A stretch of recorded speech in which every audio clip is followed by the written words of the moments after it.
Hello friends, future study hub पर आप लोगों का स्वागत है। चलिए, आज का जो हमारा थर्ड सिस्टम रहेगा, मुख्य द्वार के आधार पर स्वरों का वर्गीकरण हम लोग करेंगे। इसको हम लोग 4 भागों में बांटते हैं। नंबर 1 जो रहेगा हमारा वो संवर्त बोलते हैं जिसको हम लोग। एक होता है हमारा अर्ध संवर्त, और तीसरा जो होगा हमारा वो होगा, या आप लोग विवर्त कह सकते हो पहले, और उसके बाद में जो 4th पोजीशन पर रहेगा वो होगा हमारा अर्ध विवर्त। देखो, संवर्त एक ट्रिक आप लोग याद रख सकते हो माइंड में कि किस तरीके से इस चीज़ को माइंड में बिठाए। एक वर्ड याद रखेंगे, सुई। सैफोर मतलब होगा यहाँ से संवर्त। अब ओ की मात्रा और बड़ी ए, उसके आधार पर इसको यहाँ पे हम लोग भरेंगे। लेकिन उससे पहले संवर्त को ये जान लेना हमारे लिए बहुत आवश्यक है कि इसके अंदर जो मुख का जो द्वार है वो कितना बंद रहता है या फिर कितना खुल पाता है। तो इसमें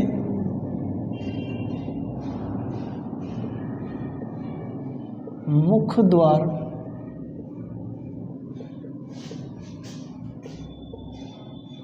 पूर्णतः रूप से बंद रहता है।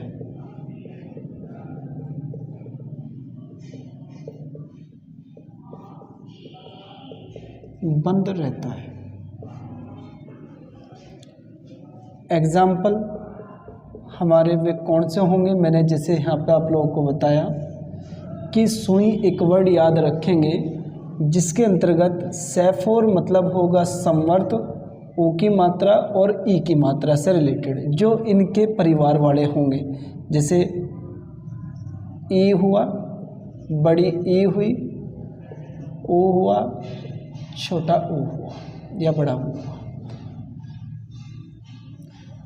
तो इन्हीं चारों को हम लोग संवर्त की श्रेणी में बोलते हैं। इसमें हमारा जो मुख होता है वो जो द्वार होगा वो पूर्णतः रूप से बंद ही रहता है। जैसे हम लोग बोलते हैं ए ओ ओ। अर्ध संवर्त, अर्ध संवर्त का मतलब होता है जिसमें आधा मुख खुला हो। अर्ध का मतलब ही आधा होता है, आधा मुख खुलता है, इसमें आधा मुख खुलता है। फॉर एग्जाम्पल क्या देंगे आप लोग? सबसे पहले आप लोग ये जानेंगे, जब आप लोगों को सुई लगती है तो सुई लगने के बाद में आप लोग क्या बोलते हैं?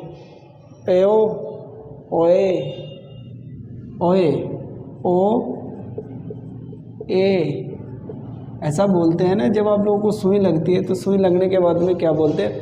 ओए, मतलब आधी सुई लगती है। ठीक है। विवर्त और एक है हमारे पास में अर्धविवर्त। विवर्त में इसमें क्या कंडीशन होगी? इसमें मुख द्वार पूरा खुलता है, और एग्जाम्पल जो होगा इसमें हमारा आ रहेगा। मात्र इसकी जो संख्या होगी वो 1 होगी, यहाँ पे जो संख्या रहेगी वो 2 रहेगी, और यहाँ पे जो संख्या रहेगी वो 4। तो टोटल मिलकर अभी तक हमारे 7 स्वर हो पाए। अब बाकी बचे हमारे 4 कौन कौन से बच पाए हमारे, अब ये देख लेते हैं हम लोग। उससे पहले ये भी जान लेते हैं, अर्धविवर्त तो समझ गए होंगे, आधा मुख खुलना, आधा मुख खुलना।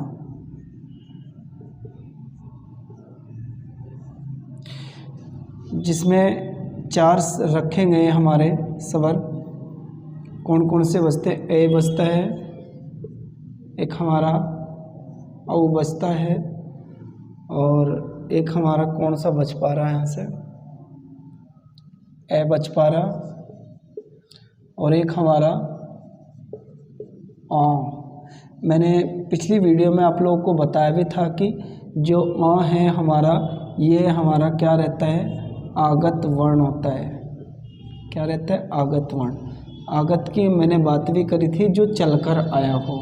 और जो हमारा ए होगा, ए यहाँ पर क्या होगा, हमारा शहीद वर्ण होगा, शहीद वर्ण होता है।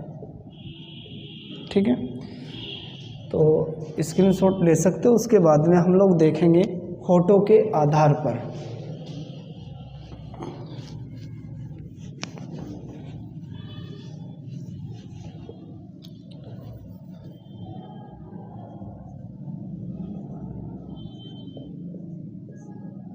होठों के आधार पर,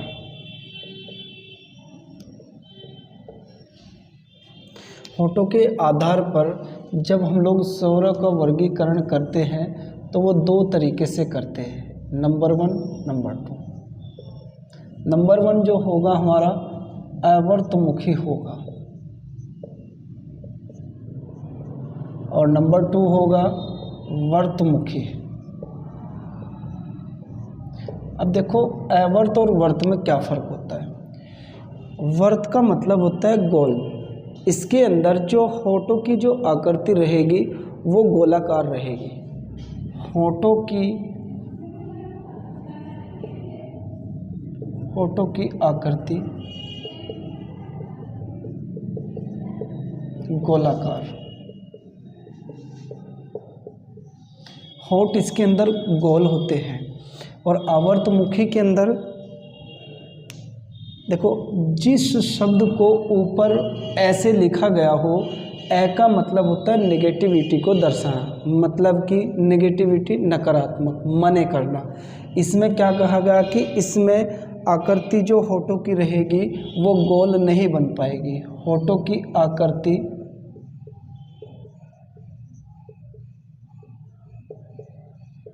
गोलाकार नहीं होगी। देखो, मैंने सबसे पहले ए की श्रेणी वाले क्यों लिए हैं, मैंने इसलिए लिए क्योंकि इससे हम लोग एक ट्रिक याद रख सकते हैं। जैसे इसके अंदर 1 2 3 4 5 6 लेटर इसके अंदर रखे हुए हैं, तो इन 6 लेटरों से ही रिलेटेड आप लोग क्रमागत रूप से लिख सकते हैं। जैसे ए, आ, ई, बड़ी ई, ओ, बड़ा, तो 6 संख्या इनकी हुई। बचे हमारे कितने, 5। तो 5 किसके अंतर्गत आ जाएंगे भाई, वर्तमुखी के अंदर। देखो 1 2 3 4 5, तो 5 लेटर इसके अंदर है, तो 5 संख्या इसमें देंगे हम लोग, इसलिए मैंने वो रखा था ए की श्रेणी वाला। अब इसके बाद में कौन कौन बचे हमारे, ए ओ औ, और एक जो हमेशा हमारा चलता आ रहा है वो कौन, आ चलता आ रहा है, जिसको हमने आगत वर्ण भी कहा है।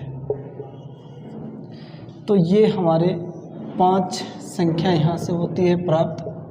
तो टोटल मिलकर ये 11 हमारे स्वरों का वर्गीकरण कहलाया जाएगा। इसके बाद हम लोग नेक्स्ट वीडियो में मिलते हैं कि उच्चारण के आधार पर हम लोग स्वरों का जो वर्गीकरण करेंगे वो किस तरीके से कर पाएंगे। तब तक के लिए आप लोग फ्यूचर स्टडी हब पर बने रहें। धन्यवाद।